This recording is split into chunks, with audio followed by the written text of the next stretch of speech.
Друг познается в беде. Весенний паводок объединил и еще больше сплотил якутян. Принадлежность к районам не имела значения. Доказали, Якутия – одна большая семья. Амгинцам помогали мирницы, усмайцам – жители Якутска. Детские игрушки, мебель, техника, еда в пунктах сбора помощи не успевали записывать. Люди машинами привозили вещи, груз отправляли тоннами. Сарглана Захарова о тех, кто протянул руку помощи. Амгинский район постепенно приходит в себя после разрушительного паводка. Стихия, бушевавшая там почти неделю, оставила после себя оцаревшие дома и уничтоженное имущество. Некоторым не удалось спасти даже документы. Сестренка моя позвонила, сказала, что у вас дорогу смывает водой. И я встала, детей собрала и уехали. А потом вернулась, детей оставила, я хотела вернуться, чтобы собрать вещи. И уже было все смыло. Многодетная семья Оксаны Симоновой купила участок с недостроями еще 7 лет назад. Вступили в ипотеку, начали строительство. Но в дверь постучала беда. Не стало мужа Оксаны. Женщина осталась одна с 3 детьми. Несмотря на трудности, строительство в 2016-м она завершила. В прошлом году впервые перезимовали. Но паводок свел на нет все усилия. Вот снаружи, да, 1,95 м, а снутри 60 сантиметров до подоконника. Теперь семья надеется только на участок, положенный по программе многодетных семей, и подальше от воды. Жизнь поделилась на до и после. Вспоминая те дни во власти стихии, до сих пор жители не могут сдержать слез. Заново переживают все эмоции. Я вообще думала, что я умру по правде. Меня увезли сразу в больницу на скорой. У меня давление так никогда не поднималось, короче. По правде говорю. Потом приходили психологи, ребенку там карандаши, бумаги принесли. Кадры с эвакуации семьи Ушницких не раз показывали на нашем канале. Всех разместили в эвакопункте. Там они живут до сих пор. Дом требует капитального ремонта, и жить в нем сейчас невозможно. Часть вещей, которые успели поднять на 2-й этаж, уцелела. Крупногабаритную мебель пришлось оставить на 1-м.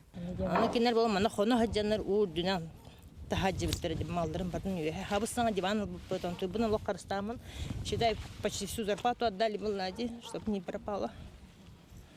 Он только диван, плита, баратауга. Восстановить полностью все то, что наживали годами, удастся еще не скоро. Однако со своей бедой люди не остались одни. Помощь начала приходить уже в первые дни паводка. Сегодня оказывают поддержку пострадавшим как власти, так и обычные люди. Пункты сбора гуманитарной помощи развернули сразу в нескольких районах республики. В Алдане с инициативой выступила общественная организация «Твори добро». Несут детские игрушки, питание детское, вещи первой необходимости, зимняя одежда. Ну, все, что вот необходимо, то и несут. В Якутский оперативный штаб по сбору гуманитарной помощи еще 11 мая открыло Амгинское землячество. Сегодня туда свозят вещи со всех пунктов приема сбора благотворительности столицы. Общественники успели собрать и доставить до адресат уже не 1 тонну пожертвований. Каждый день по разным адресам ездит социальный автобус, собирает вещи, которые горожане не могут сами доставить до штаба. Коробка за коробкой, пакет за пакетом выносят из автобуса. Нескончаемый поток гуманитарной помощи мигом заполняет помещение. Пострадавшим от паводка отправляют все, от игрушек до мебели. Был один пакет. Он был очень так, аккуратно сложен, бантиком привязан. И сразу ясно было понятно, что этот пакетик он приготовил маленький ребенок. Там были и акварели, краска, тетради, альбомы и рисунок этого ребенка. Привозят гуманитарную помощь в самых разных упаковках. Это могут быть кули, мешки, пакеты, коробки. Каждый пакет взвешивается. Этот, например, у нас весит 3 килограмма и 100 грамм. Все эти показатели записываются. Но бывают и некоторые любопытные моменты. Не все вещи удается взвесить. Например, как этот куль. Слишком тяжелый и слишком большой. Ой, как это снимите? Ой, мамочка, не надо держать. Сорвался раз, другой. В конце концов решили, что вес не столь важен, а мешок стал символом желания людей помогать другим вернуться к нормальной жизни. В штабе одни добровольцы, студенты, работники различных предприятий забегают во время перерывов, пенсионеры. Помощь накапливается достаточно быстро. Ну, как-то мы беспрерывно тут работаем. Постоянный поток, он как-то не прекращается. И с утра до вечера постоянно раскладываем вещи. Потом, когда накапливается, это все увозится в цирк. Оттуда на грузовых авто их отправят сперва на переправу, а на другом берегу эстафетную палочку примут перевозчики. Хотелось бы поблагодарить наши таксомоторные службы, это «Элита», «Единая», а также искреннюю благодарность мы выражаем индивидуальным предпринимателям, которые переправляют нашу гуманитарную помощь через реку Лена. Помогают не только вещами, но и денежными средствами. Кто сколько может. Отправляют на единый счет, передают через знакомых. Бу мен бирге төрәбе дубайым. Амма ләгәттән төрөттәк 2 шәкәр олохтага. Билеген республикатага кырҗагасы җеләре олорыр. Өтөккөр агыган састак өтөккөр жагас Федор Прокопий Петрович дойдутун жонун иедәнен истен нахалаханың долгуя ихтә. Долгуйда онна пенсияттан бу 5 тыгынча карчыны көмөк итте. В пункте на Орджоникидзе 10 закрывают сбор и подводят итоги. В день приходит по 8-9 человек, приносят мешками, коробками, пакетами.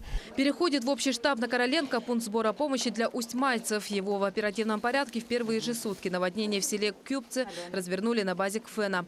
Инициатором стала студентка 4-го курса Северо-Восточного федерального университета Нария Моисеева.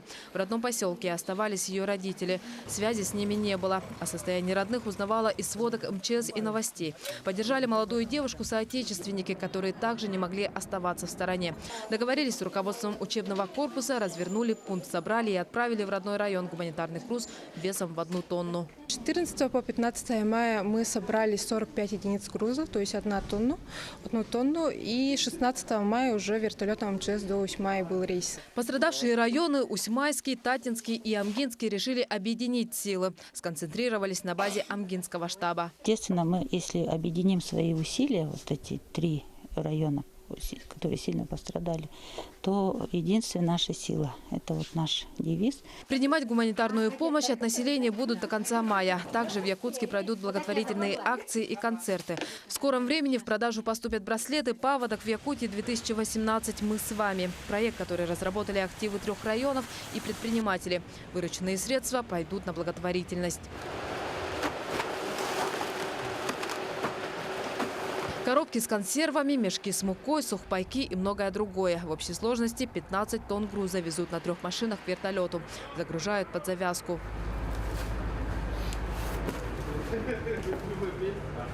Продукты питания, медикаменты, дизельные генераторы, помощь от крупных предприятий и ведомств республики. Ночью загрузка, утром вылет из столицы в Усьмайский район.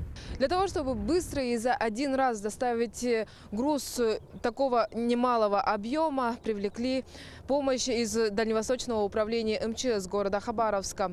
15 тонн груза гуманитарной помощи будет доставлять на себе вертолет марки Ми-26. Он почти в 2 раза больше привычных для нас Ми-8, а его грузоподъемность достигает 20 тонн. За уходящую неделю вертолет сделал больше 10 рейсов до района, где все еще бушует стихия. В воде до сих пор Эльдикан, Эжанцы, Кюпцы. На местах круглые сутки дежурят сотрудники экстренных служб, работают с населением. Объясняют правила поведения в экстренных ситуациях, помогают в эвакуации скота. В эвакопункте Кюпцев люди живут в полевых условиях. Палатки, спальники, ужин на костре. Оптимизма при этом не теряют. Главное – все в безопасности. Я же говорю, если мы будем расстраиваться, значит ничего не получится. Поселок у нас дружно, все помогаем друг другу, все поддерживаем. Так что надеемся на лучшее. А кто-то ждет очередной рейс до административного центра и радуется предстоящей встрече с родными.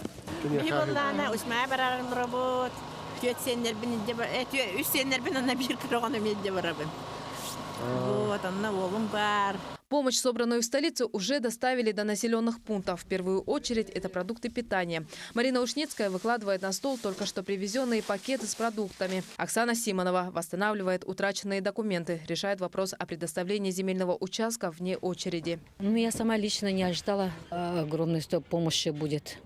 И у меня даже от социального, с Якутска даже мне помощь пришло. за то, что им всем очень благодарна, всем желаю здоровья. Жизнь продолжается, люди не теряют веры. Паводок этого года стал испытанием для всех якутян. Но помощь и поддержка от совершенно незнакомых людей, которые находятся в сотнях, а то и в тысячах километрах от зон бедствий, доказывает, что Якутия – это одна большая семья. Семья, которая не оставит в беде своих близких. Саргалана Захарова, Евгений Рязанский, филиалы НВК «Саха» в Амгинском и Алданском районах. Якутия. День за днем.